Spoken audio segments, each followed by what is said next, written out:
চাইছেন একটা, আল্লাহ দিয়েছেন আরেকটা, সেটাও দোয়া কবুলের পদ্ধতি। আপনি মনে করতেছেন যে আমার এই মুহূর্তে পানি হলে মনে হয় লাভ হবে, আল্লাহ তাআলা আপনাকে হয়তো পানি না দিয়ে আরেকটা দিয়েছেন যেটা আপনার এর চেয়ে বেশি ইম্পর্টেন্ট, আপনি নিজে জানেনও না সেটা। তো দোয়াটা সেভাবেও কবুল হয় যে আমি যা চাইছি তা হয় নাই, কিন্তু অন্য কিছু হয়েছে যা আমি চাই নাই, এটা দোয়ার মাধ্যমে হয়। তৃতীয়ত, বান্দার দোয়া কখনো কখনো আল্লাহ দুনিয়াতে কিছুই দেন না দোয়ার বিনিময়।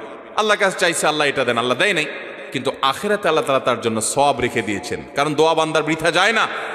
কোন কোন হাদিস থেকে আমরা জানি কিয়ামতের ময়দানে মানুষ কিছু সওয়াব দেখে বলবে এই আমলগুলো তো আমি করি না, এগুলো সওয়াব করতে থেকে আসলো। তখন বলা হবে দুনিয়াতে তুমি যে দোয়া করছিলা সেই দোয়াটা আল্লাহ তাআলা দুনিয়াতে তোমার মঞ্জুর করে না, এটা জমা করে রেখে আখিরাতে তোমাকে সওয়াব দিয়েছেন। তখন সে বলবে ইস, আমার দুনিয়ার সব দোয়া যদি না মঞ্জুর হয়ে সবগুলোর বিনিময় যদি আখিরাতে অনন্তকালের জন্য পেয়ে যেতাম, কতই না ভালো হতো। দুনিয়ার জীবন তো সংক্ষিপ্ত ছিল, এখানে তো অনন্ত অসীমকাল ভোগ করব। অতএব দোয়া করবো তো ইনশাআল্লাহ।